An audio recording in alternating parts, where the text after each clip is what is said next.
Today we have our usual December speaker, James Dales.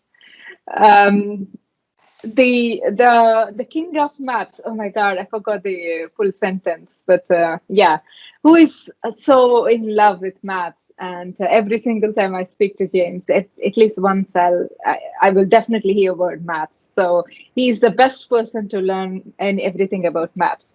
So just for the as James already mentioned, we will be recording the session. So if you don't want to be part of the recording, please don't turn on your camera. We will be publishing this video onto our YouTube channel. And slides and the recording will be available after the session, based on whenever we can be done with whenever James can be done with all the editing. And if you are new to this meeting, I'm Prati Kamasani and James Dales. Me and James, we organize London Power BI user group. And if you have any questions, please use the chat window. Like we usually do, we summarize the questions for our speaker.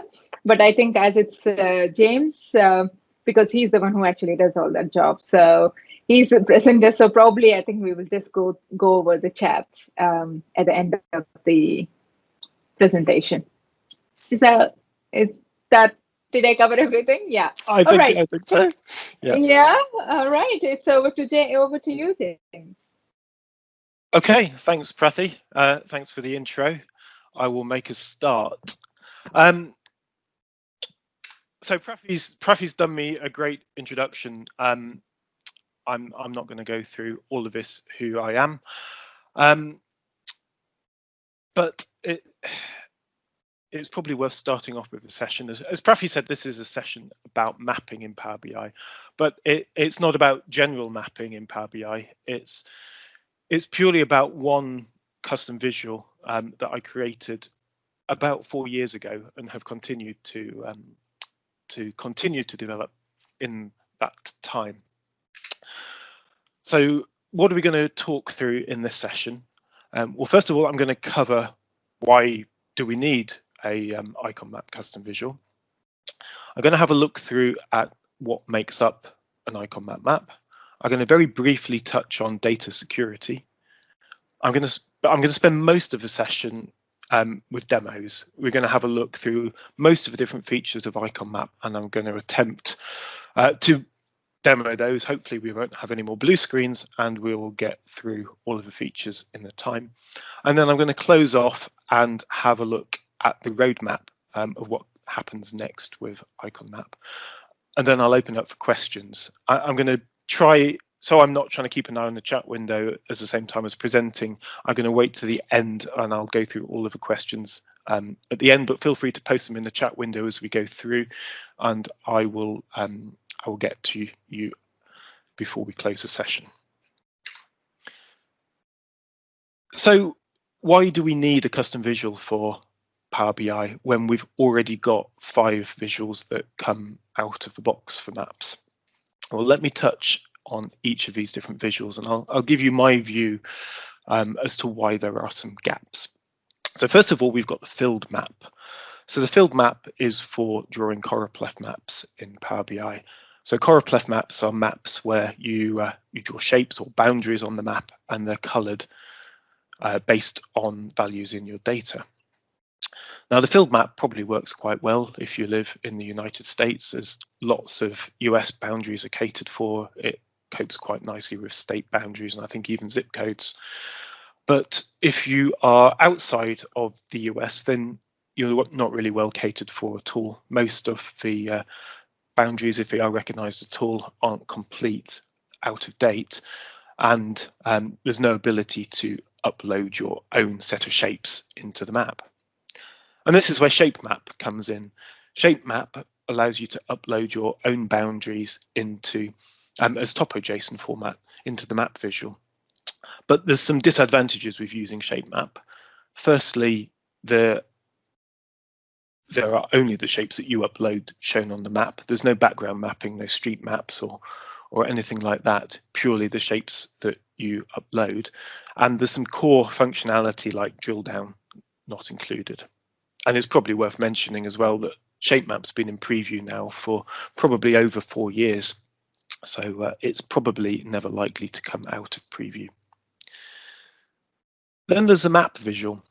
So the map visual will draw circles, pie charts, or a heat map on top of Bing Maps layers. There's a real limitation though with the map visual, apart from the fact that it's based on the Bing Maps API, which is quite dated, and that's that it's limited to 3,500 data points. So if you've got more data than that you need to display on the map, then this is not the visual for you. We've got ArcGIS Maps. So ArcGIS Maps is a bit of a stranger on this page in that it wasn't developed by Microsoft. It was developed by a dedicated mapping company, Esri, and it's a really capable visual. But really, to get the most out of it, you do need a ArcGIS subscription, which is paid for. And again, there's some functionality like drill down that hasn't yet been brought into the ArcGIS visual.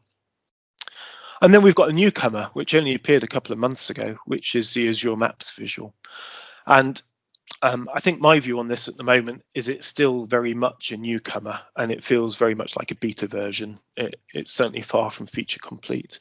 And I know the team have got some great plans of what they want to bring to this visual, but it's really not there yet. The good news is that we're really well catered for in terms of custom visuals. There are lots now available in the custom visuals marketplace, AppSource. And in fact, we've seen some new visuals appear in just the last couple of months.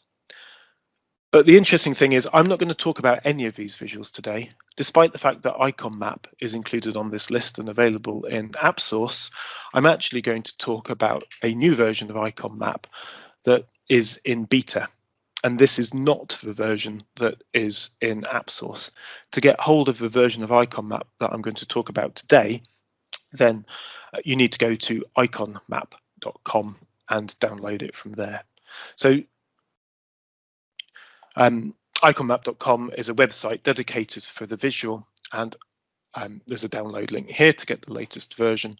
And I just want to point out as well while we're here, because otherwise I'll never remember to come back to this page again, is that this website is still in progress, but it's worth visiting the usage and instruction sections, because for many of the different features of Icon Map, there are sections in here to go where you can download a Power BI file with all of the different features already configured in there.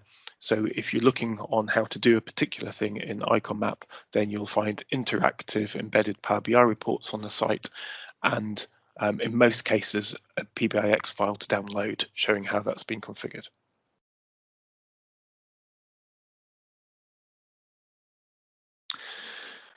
So before we get into demos, let's have a look at what makes up an Icon Map map.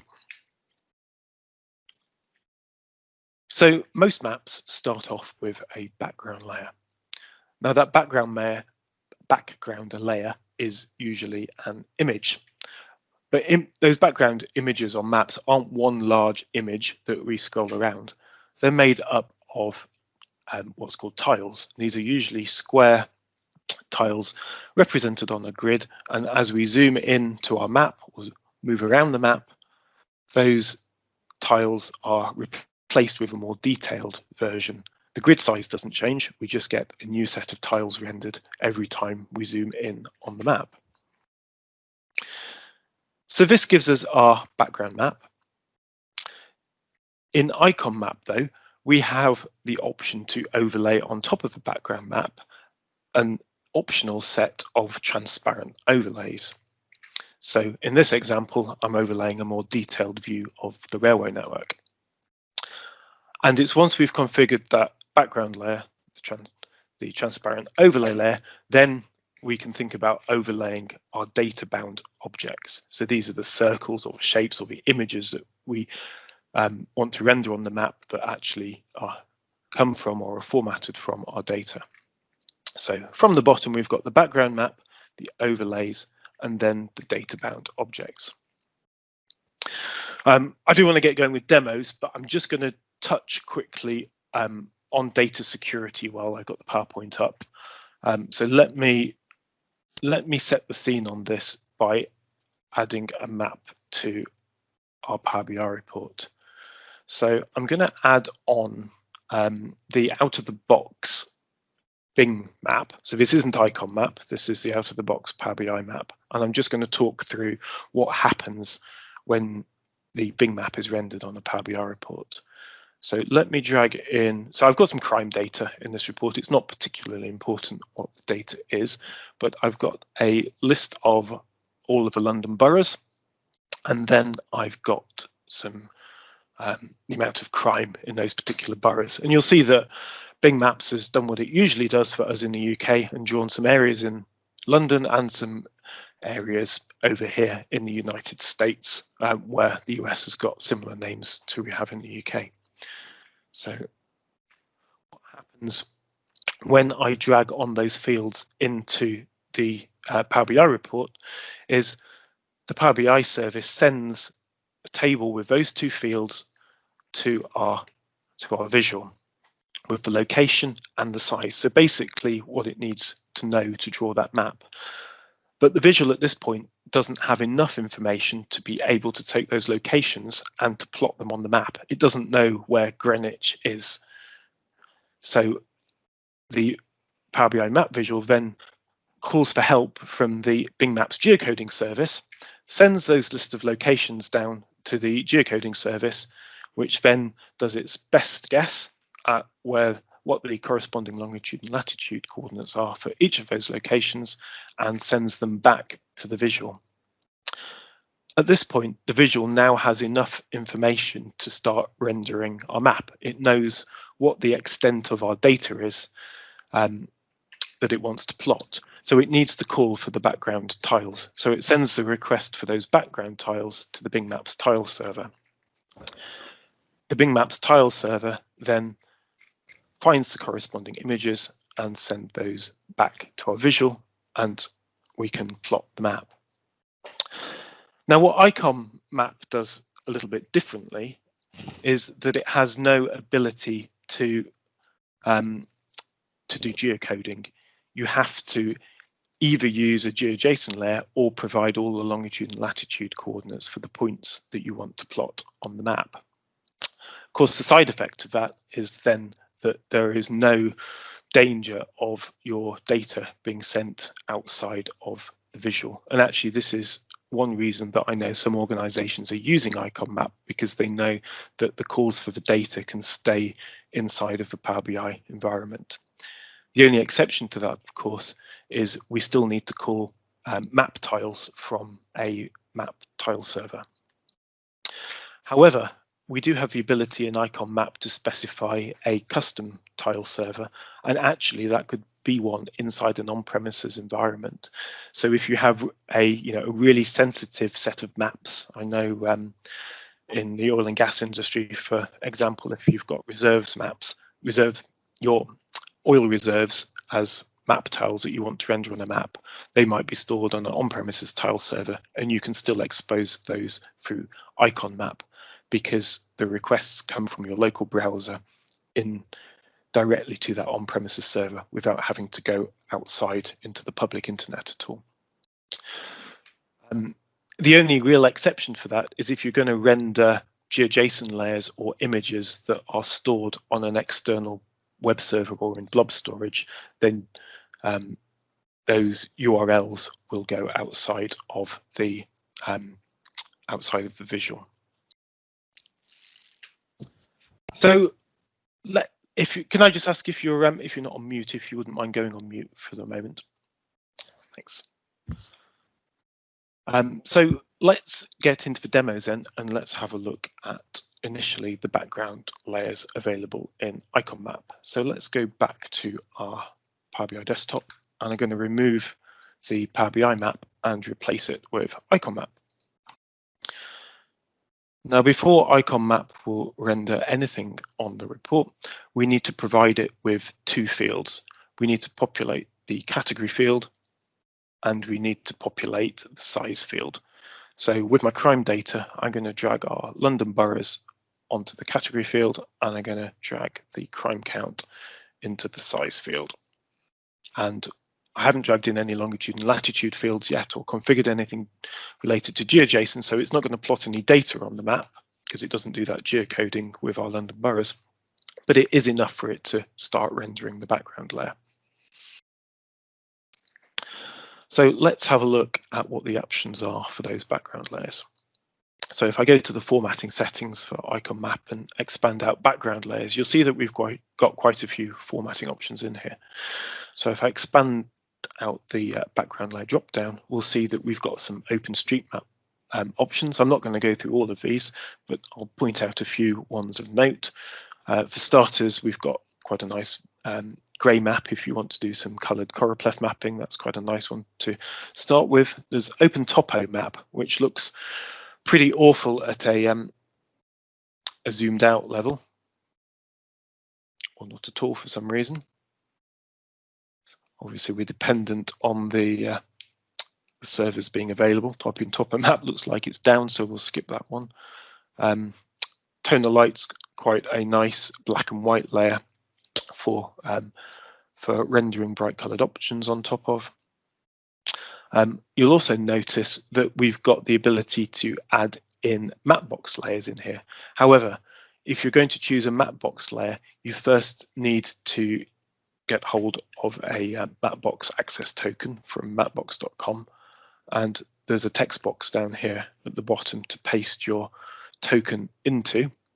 Once you've done that, you should be able to select mapbox background layers. So obviously we've got the usual choice of standard mapbox layers, dark, light, and satellite mapping in there as well. The same applies for Thunder Forest. I won't demo those, but Thunder Forest are also a map background provider. These are paid for, so you need to get a Thunder Forest token and put it in the same text box down here. Thunder Forest are a cheaper provider than some of the others. And then we also have the option for a custom URL. Now, if I choose that and leave it blank, you'll get a transparent background, which you can overlay on top of other visuals, or we can paste in our own URL. And one of my favorites for doing that is to go to Mapbox Studio and create my own horrendous color scheme for a map. I've got this terrible yellow map of London here, and this is Mapbox Studio. I can go into the share options in Mapbox Studio and choose third party here under developer resources. And if I choose Carto in the drop down box, copy the URL it gives me, then I ought to be able to go back to icon map and paste that URL in here, and we get our very yellow map of London and surrounding areas coming up. But for now, I'm going to go back and let's stick with that box light layer. So those are the main background layers. Obviously, the ability to have a custom URL means that you don't need to stick with the predefined ones. You can choose your own. I'm going to quickly walk through now those transparent overlays. So these are still, on the whole, background layers, but they appear on top of the main background layer. And the first of those is what's called the daylight terminator. And at this time of year, I have to zoom out quite far to see it, and it shows what parts of the map are in daylight and what parts of the map are in darkness. And if I zoom in far enough, so let's go over here where it's early morning on east coast of America, and you can see that daylight terminator every second is moving along the map. So that terminator is updated in real time.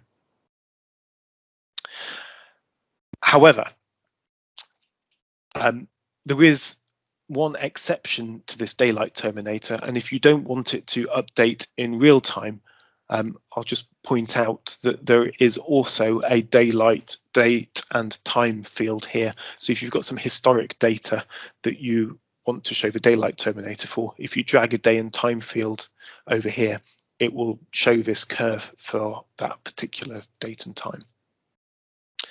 So let's turn that one off for now. The next one to show is OpenCMap. So this is particularly useful if you're drawing ships or tracking ships on a map.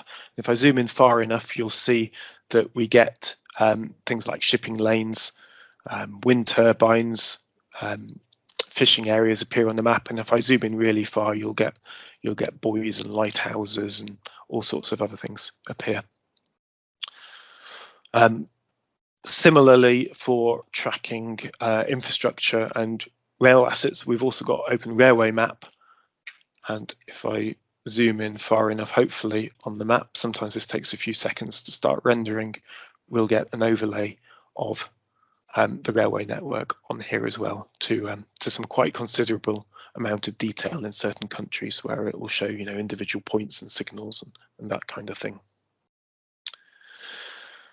And then finally on here, we've got 3 other options. So a bit like Thunder Forest and Mapbox, if you go to openweathermap.org and get hold of an OpenWeatherMap API key and paste it in here, let's zoom out on the map, then I can add in additional layers for cloud cover, for wind, and for precipitation. So we can see it's raining here over Cardiff. There's also one other type of overlay that I want to cover quickly in here, and that's support for WMS. So WMS servers are, I found, are really popular across the public sector, and I'm going to overlay on top of my background map the deprivation levels for each of the different areas in England. So I've got a URL that is from a public-facing map server hosted by one of the UK government departments. If I paste that in there, and I'm going to choose to show the deprivation layer, and then you'll see that overlaid on top of our map, and I can zoom in and see that choropleth map rendered as a background layer on here. I can change the transparency on there, so if we want it to be really pale or even 100% opacity, it can completely replace that background layer entirely. There's also some other options in there if you're using a WMS server. For example, if instead of rendering ping images, I think is the default, and want to replace those by SVGs, I think you can probably, I think that's the right format. Maybe not. I can never remember these off the top of my head, and that's one of the things I lost with my blue screen. But you can paste in the other image formats in there, and it will support SVGs and other image formats in there as well. Right, let's turn that off for now though, and we've looked at all of the different background layers available. Let's have a look now at actually some of the more interesting content, and these are the data-bound map objects to plot on our map. So Icon Map supports a number of different types of data-bound interactive objects, namely GeoJSON shapes, and I'll demo those first, circles, images, lines, and well-known text. So I'm going to go in through each of those different object types and show you how to configure them. And we're going to kick off with GeoJSON. So let me jump back to my map in Power BI Desktop of our London crime. I've already dragged on here in the name of the London Borough into the category field, and I've got the number of crimes in the size field. So now all I need to do to draw a choropleth map is to configure the GeoJSON layers. So if I go to the format settings, go to the GeoJSON section, turn that on, and I need to reference a GeoJSON file. So I've got a GeoJSON file that I've hosted on an external web server. I'll show you what that looks like. It's pretty horrendous, but we'll get into the detail in a moment. I'm going to paste that URL here in my GeoJSON URL box, and immediately we get our London boroughs represented by their boundaries and color coded. Let's change those colors to be a little bit more friendly. Let's start with a a white to dark blue color scheme. I can change the opacity to make them a little bit more solid, and I'm going to change the line color to black. So now we've quite quickly configured a relatively decent looking choropleth map. But let me just talk through how that has been drawn. So let me jump back to PowerPoint a second. So our GeoJSON file contains all of the different shapes that are required to make up, in this case, the London boroughs. So within our GeoJSON file, we have these features. Each feature relates to an individual borough. Within a feature, we have the geometry, which represents each of the different polygons and the longitude and latitude coordinates for that boundary. And then we also have, for each of those polygons, a section called properties. And this is the really essential part that allows the GeoJSON file to be linked to our Power BI data. So every time the icon map draws one of those individual polygons, it will search the category field for each of the different property values until it finds a match. So, for example, if we draw Westminster polygon, it will then search through all of the different property fields to match Westminster with the category field in our data.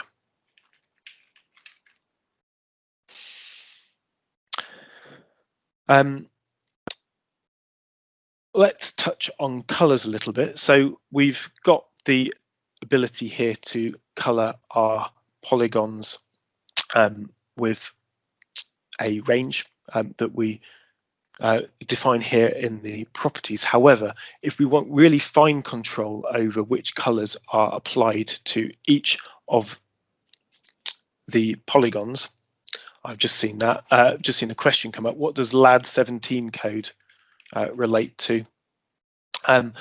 So LAD stands for Local Authority District. So this is basically London Borough. 17 is the year, so 2017 that boundary relates to, and then NM is name and code. So these are property names that have been applied when I acquired the GeoJSON file. Actually, IconMap will completely ignore the property names. It won't try and relate those to the field name or anything in your data set. It will just check the text values. And as long as you've got one property in here that matches what's in your category field, then that match will be made. So you don't need to worry about anything in here. This is inside your GeoJSON file. Hope that helps. So in terms of colors, we can specify the colors here as a color range. However, if you want fine-grained control over the colors, and this applies for most of the objects in IconMap, you can create a measure with a specific color value and drag that into the fill color field or the line color field, depending on whether you're wanting to format the fill color or the outline color. Drag that in, and you can see I'm formatting this as an RGBA value, which means I can also set the alpha or the opacity of it. So let's make that red a little bit less transparent, a bit more solid, and we get a more solid shade of red. Obviously, these are all hard coded to one color. You can make these completely dependent on any of the values in your data, and IconMap will recognize colors in these formats. So either RGB values with decimals or hex 6-digit or 3-digit codes, or if you want to include the alpha and be able to control that transparency as well, then it will support RGBA or 8-digit or 4-digit hex codes. So all you need to do is create a measure that returns a color value in one of these formats and drag it into these two fields, and you'll be able to control the outline and fill color of your circles, your lines, your well-known text, or your GeoJSON objects, including the transparency.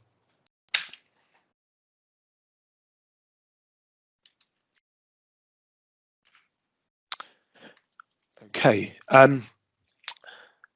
let me take that off though and stick with this color coding. Probably also worth showing while we're here is that we, unlike the shape map visual in Power BI, we're not limited to one level of shape.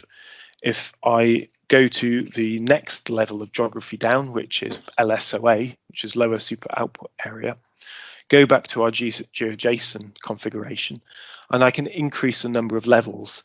And Icon Map will support up to 5 levels of drill down. So I'm going to paste that second GeoJSON file here in this box and go back to the map config and drag in our corresponding LSOA code underneath London Borough.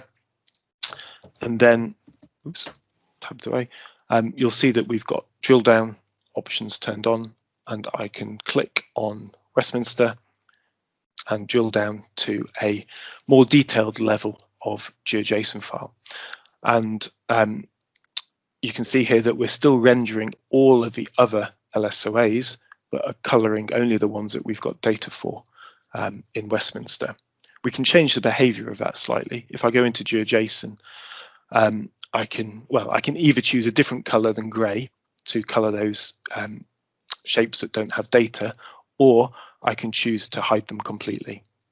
So we're now only showing those values with data. And of course, all of this is interactive. So if I choose a particular lower super output area, you can see that that is highlighting on the map. Of course, you can choose your visual interactions as well to filter rather than highlight. But if you want to stick with highlighting, there's a few other options that you can choose in the map formatting options under zoom, and you can choose to zoom to the highlighted area as well. You can also change the transparency levels as well. I appreciate it's not that clear to see those background values. And if I go back to the map formatting options under highlighting, you can change the transparency of those items that haven't been selected. So if I bump that up to, I don't know, let's go 40% and choose a map item, those should be a bit more opaque underneath. Okay, so that is GeoJSON. Actually, let me show one other thing in here. I'm not going to show this in detail. Apparently, I'm not going to show it at all because it seems to be erroring. I'll come back to that in a moment.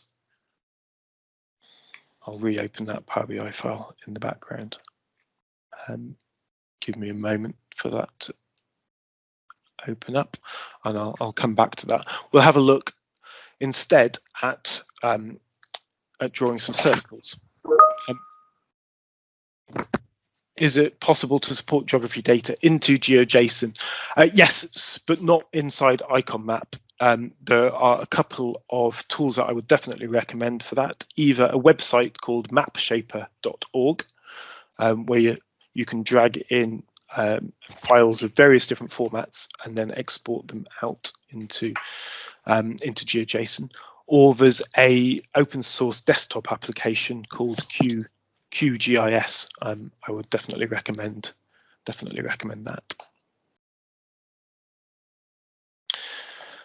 Okay, so let's have a look at a different data set. I'm going to jump over to a different Power BI desktop file. And for this one, I've downloaded, I've connected to the FlightAware API, and I've pulled out the location of all of the planes that are currently in flight, which at the moment isn't very many, probably due to coronavirus. And I'm going to plot these on Icon Map. So this is the data. I've got a unique identifier for each of my planes. I've got the longitude and latitude for where that plane is right now. I need a numeric field to put in the size, but I'm not really going to do anything with that. I've got an image of a plane. We'll get to that in a moment. And I've also got the heading, so I know which direction my plane is pointing in. So let's expand that out, and I'm going to drag that flight ID into category. I'm going to drag flight ID into size as well. That will just give me a count of flight ID, and as you can see, you get the number 1 for every value. I'll drag in the longitude and latitude, and what we get straight away is a circle representing all of the different planes that are in the sky. And I can use all of the formatting options and the color formatting options to format those, as we've seen. But actually, I don't want circles representing planes. I could have used the Bing Maps map if I wanted to draw circles. What I would actually prefer is to have a plane icon instead of all of those circles. So I've got a measure here with just a hard-coded URL referencing a plane image I've hosted out on an external web server. And if I drag that into the icon URL field, it looks like everything's disappeared. What's actually happened is we've got some tiny little planes being rendered on our map. So I'm just going to go into data map formatting options and increase that minimum size to 20. The other option we've got for sizing objects in here is to turn off relative sizes, and then that actually uses the value in our size field for the actual pixel value. So in this case, it's drawing all of our planes as 1 pixel. So I'll turn that back on now.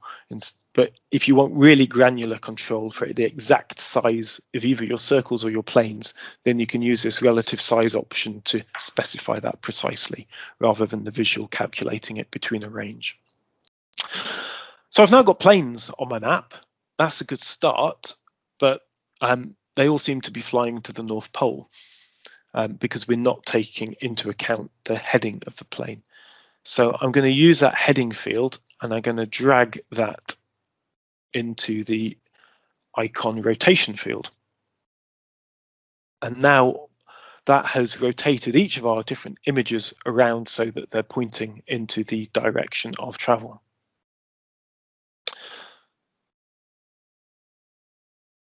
So that's a much better map than just drawing circles, but it's still not telling me the whole story. It's only showing me where my planes are now. I would quite like to know where my planes are coming from and where they're going to. So I want to draw a couple of lines. I want to draw a line from the origin to the plane, and then from the plane to its destination. So icon map will let you draw two types of line. It will let you draw a dashed line and a solid line. And in order to do that, it has an origin point. So this is the point where we've drawn our circle or our image. And then it has a second longitude and latitude for the solid line, and then a third longitude and latitude for a dotted line. And all these are on the same row of data. So this is where it differs from some of the other visuals that will draw lines, such as route map custom visual, where it has each point on a different row of data. Icon map expects the different points of your line to be on the same row.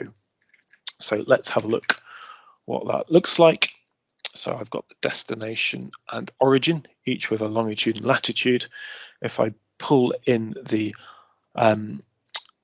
origin, latitude, and longitude into the solid line fields, and the destination, longitudes and latitudes into the dotted line fields, and let's just zoom in on an individual plane so we're not looking at a complete mess.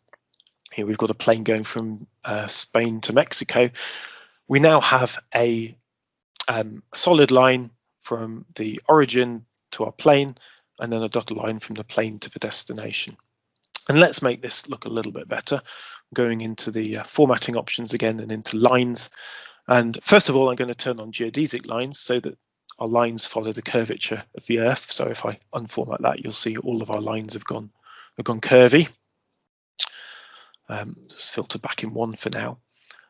We also have the option in here to change the color. You can override that in the field options by dragging in a specific color value.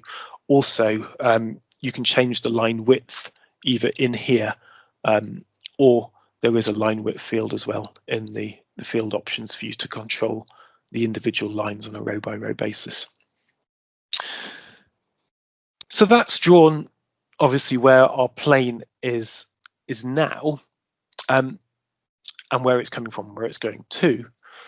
But the other interesting bit of data that the FlightAware API gave me was a series of waypoints for each flight. And I've done a little bit of Power Query skullduggery, which I must admit wasn't easy, and have turned those into a line string in well-known text format. And I'm going to talk about well-known text in quite a bit more detail in a moment,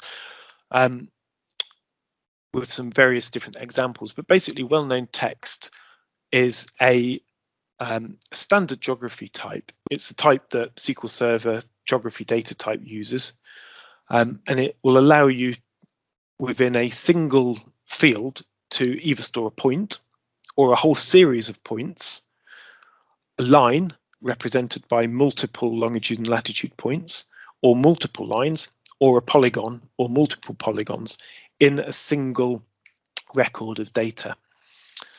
So I have got our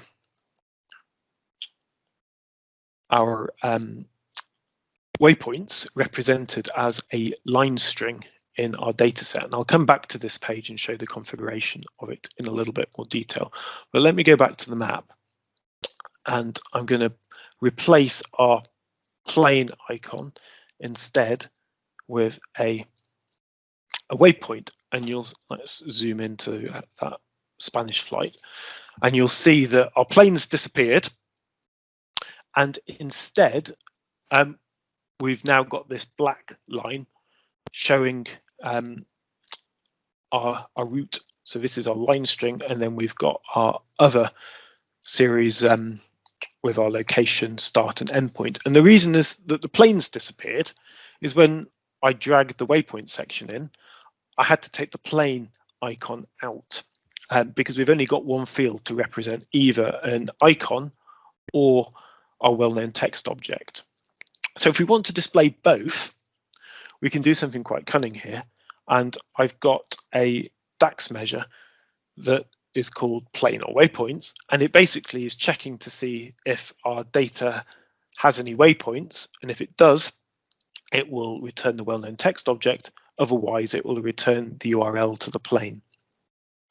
So let me drag our new measure in there, and we get both the plane and the well-known text being rendered. But in order for that to happen, we need two different rows of data, because we are displaying both the plane and the well-known text at the same time. So let me find that particular plane, and we've got two rows of data in here with two different IDs. They're linked by the same flight number. So if you wanted to filter for it's actually these two, isn't it? For a specific flight, you still could do, but icon map will need two different rows of data. The first one here has got our line string with our waypoints, and the second row of data has got the longitude and latitude and the plane record on there. So that's how to get two different objects to appear for the same data item. And this is probably a good point to talk about mixing and matching data objects on the map before I go into well-known text in a bit more detail. So icon map, as we've discussed, will draw circles or images, GeoJSON shapes or well-known text. But until Power BI supports multiple different layers of disconnected data sets within the same visual, it's a bit of a workaround for icon map to understand what sort of item it's supposed to draw, and we do that according to what data's applied to which fields. So let me walk through these and hopefully it'll become clear. So if you apply longitude and latitude values and you don't supply anything in the image, well-known text or SVG field, then it will draw a circle. If you supply a longitude and latitude and something in this field, then it will draw an image. So basically draw an image at the longitude and latitude coordinates. If you don't supply longitudes and latitudes and you don't supply an image or a shape, then it's going to try and relate that data to a GeoJSON layer.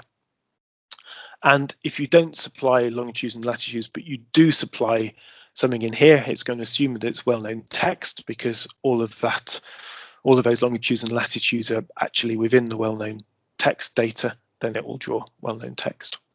So you can mix and match different types of object within the same map by creating a measure that either supplies the values or null values. And if my other Power BI file has opened, I will try and show you that a little bit in action with a couple of examples. Oh, I don't know. Apparently that doesn't want to work. Okay, that saves me right for changing the demos at the last moment. However, actually, I can demo these. Plan B, always good to have a plan B. So if I go to iconmap.com and in the instructions, assuming there's not some other problem elsewhere, we ought to be able to go to GeoJSON, and we have examples in here of drill down, where I can drill down through the different layers on the map, and then at the most detailed level we can instead drill down to circles, or in this example I can drill down, if I choose drill down, I can drill down to not only circles but also images as well within the same map layer.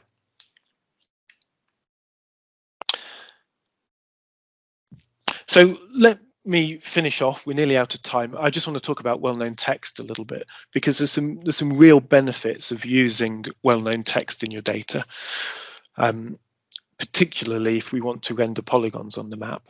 So firstly, your polygon can be entirely defined dynamically. So in this example, I've got a DAX measure, which basically takes these 4 different slicer values and generates this polygon string with them.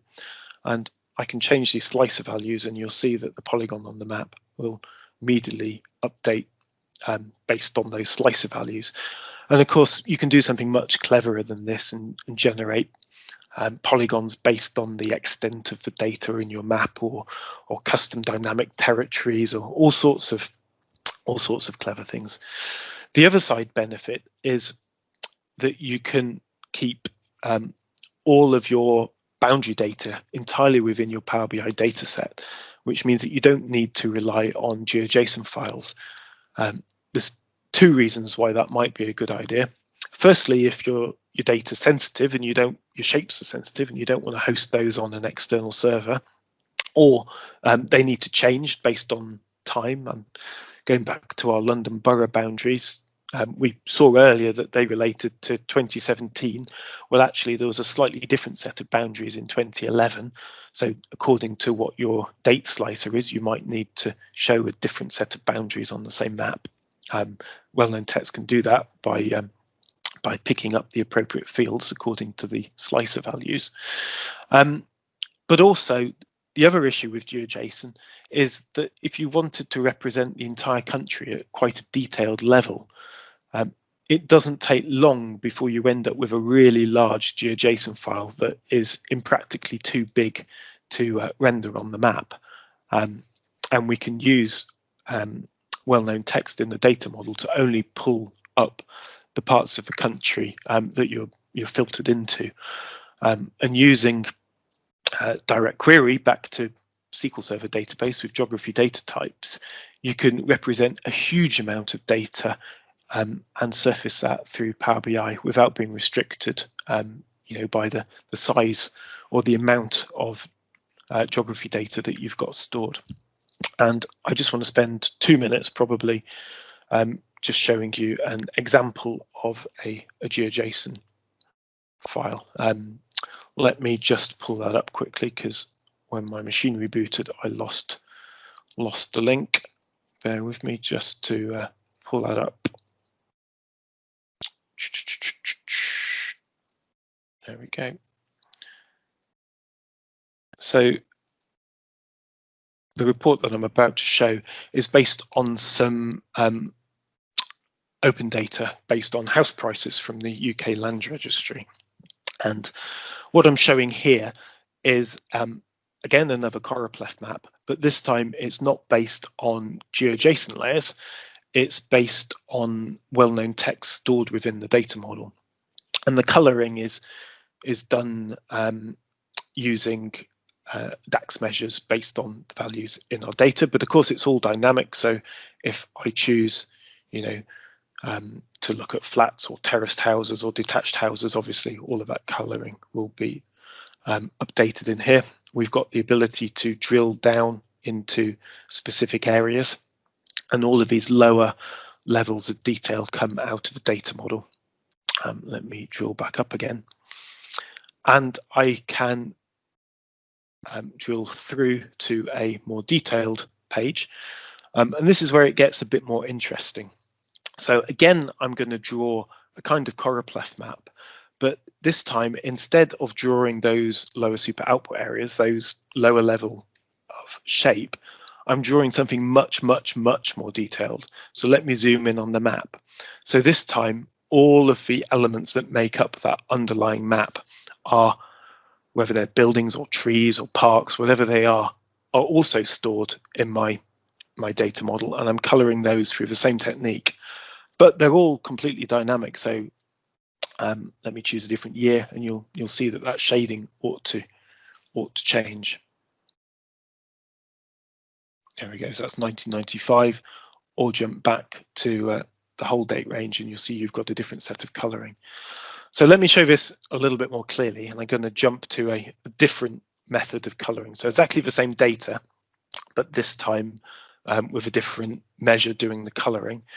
I've also got another icon map with a custom background layer just left blank, so it's got no background layer showing, that we can use to zoom in our other map. So this map's filtering the map in the background, so I can use that to filter in to other parts of the map. And I think this is probably showing the buildings a little bit clearer. So every single element that makes up our map is stored in our data set. So every building, let's zoom in a little bit further, is a different item in our data model. So I can pull out all of the attributes using a report page tooltip. As I mouse over the different houses, you'll see we've got a different house number appearing there as I move between the different houses. Even in the park over here, it recognizes that it's called Highbury Fields, and even every individual tree is a row in my data set. And these are, of course, all configurable. So at the moment, we're looking at all of them. If I just want to show the buildings, I can filter on the buildings, or let's swap to the playing fields, for example. All of this is entirely data bound. And yeah, so how I haven't been keeping an eye on the questions, but I've just spotted that last one come in. So how big is the data set? So I've got in this data, I've got every house sale for 15 years in London. I've got monthly level crime data for 10 years, and I've got every single map object that makes up the map of London. And that data set, well, my Power BI file is 280 meg, which is obviously well within the bounds of what fits within a Power BI file in Pro. And of course, all of these objects are interactive. So if I click on one of these, obviously it will filter the rest of the visual, and it will show me what the house price history was in the particular area that I'm clicking on the map. So only really touching the surface of this report, but there's huge potential for what you can do exposing well-known text in icon map. And as I say, this is the format that SQL Server supports natively.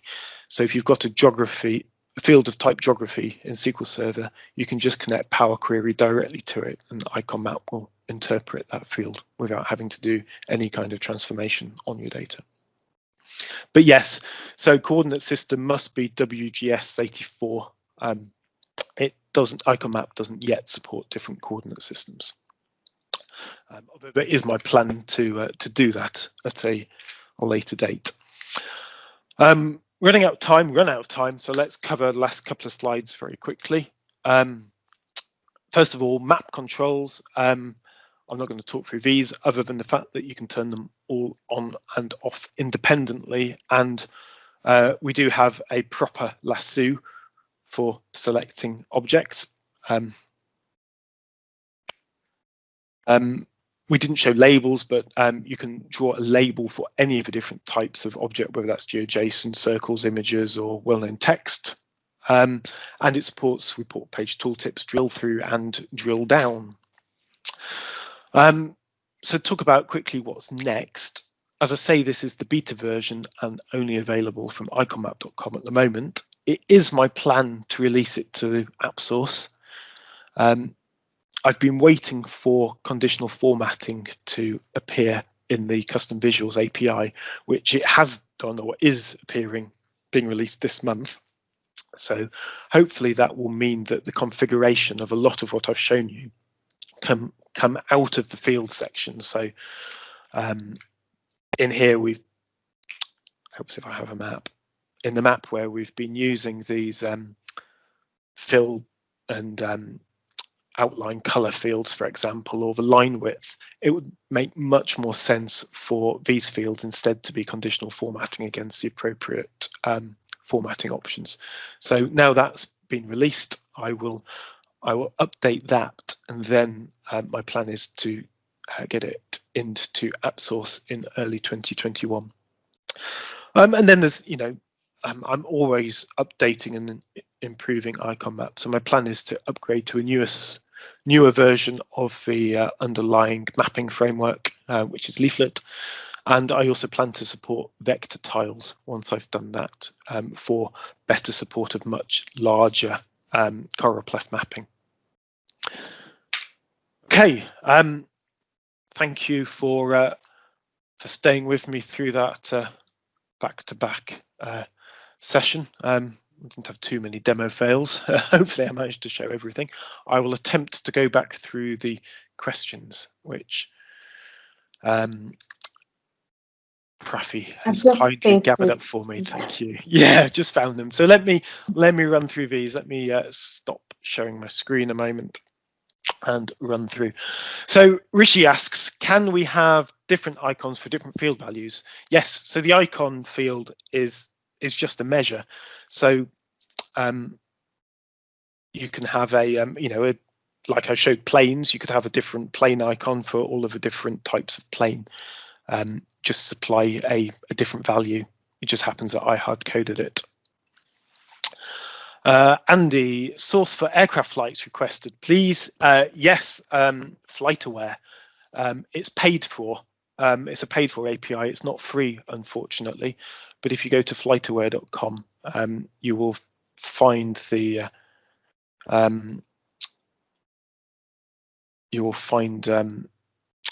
details for the API there, and I can show you very quickly, I guess, in Power Query what the request looks like. Source. So it's literally just a call to the FlightAware API in here, and you pass your FlightAware username and API key as the username and password, and that does the job. All sorts of things that you can pull back in there. Right, let me get back to the questions. Yes, flightaware.com. Can you create well-known text from other geographic data using MapShaper? I can't remember whether MapShaper will export well-known text, but QGIS definitely does, because that's what I've been converting a lot of my data from. So for that London map, I exported the OpenStreetMap data as a protobuf file, which is a Google protocol for storing geographic data. Imported that into QGIS and then exported it all as well-known text and loaded it into SQL Server. Any plans on adding a legend? Yes and no. It's something that I hope to get to. In the meantime, I've been building legends by overlaying another visual on top of the map, and now we've got the ability to prevent visuals disappearing underneath other ones when you click on them. It seems to be, an okay workaround in the meantime. But you're right, there isn't anything built in for drawing a legend at the moment. Where did you get the well-known text data? Yep, that's from OpenStreetMap. It's all open data, so you can download that. Did I notice circles on the map as well as polygons? Yes, I don't think I showed that necessarily, but it goes back to that slide of whether you supply longitude and latitude or not, as to whether it will draw a circle or well-known text. But you can definitely mix and match all of your objects depending on the configuration of your fields, and use some DAX to to do something clever with that, to make sure that the right fields are being shown. And that also applies for drill down for well-known text. I suggest you have a look at iconmap.com for the DAX measures that I've used to make sure that the right level of well-known text is being fed into that field according to the level of drill down.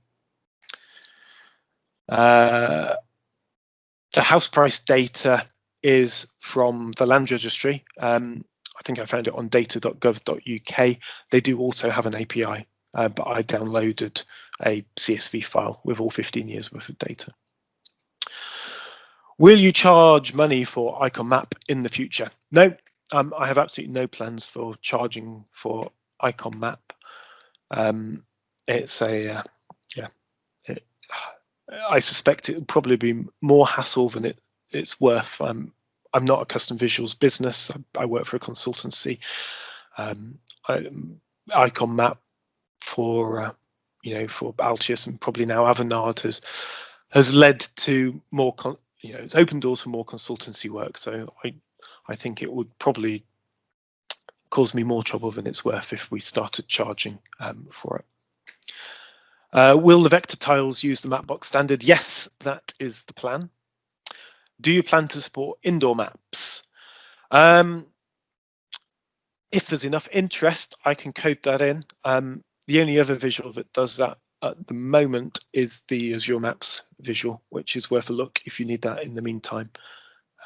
But yes, I can certainly look at supporting indoor maps if you have a use case for it. Feel free to let me know. Right, have I got through all of the questions? Yep. Brilliant, thank you. Well, thank you very much for joining. I hope that was useful. There's so much more. I probably could have spent a whole day going to this in a lot more detail with a lot more step-by-step instructions, but hopefully that's enough to whet your appetite for now. Other thing we need to cover, Prathi, is our next speaker. Yeah. So next month in January, first session of 2021 on the 27th of January at lunchtime UK time, we've got Andre, who's the founder and CEO of Zebra BI, who is going to do a session on dynamic commentary in Power BI. And as we said at the start of the session, in case you missed it, this video will be posted on our YouTube channel in a couple of days, so keep an eye out for it there. We'll post on Meetup, LinkedIn and Twitter when the video is there to share, and there's the IconMap URL in case you missed it earlier. Thanks very much. Thank you all. Thank you, James. It was, as usual, amazing. And hope everyone has happy holidays, happy Christmas and happy New Year. And hopefully 2021 will be no pandemic. Yeah, happy Christmas, everyone. Here's for a better 2021. Yeah. Right. Thank you. Bye.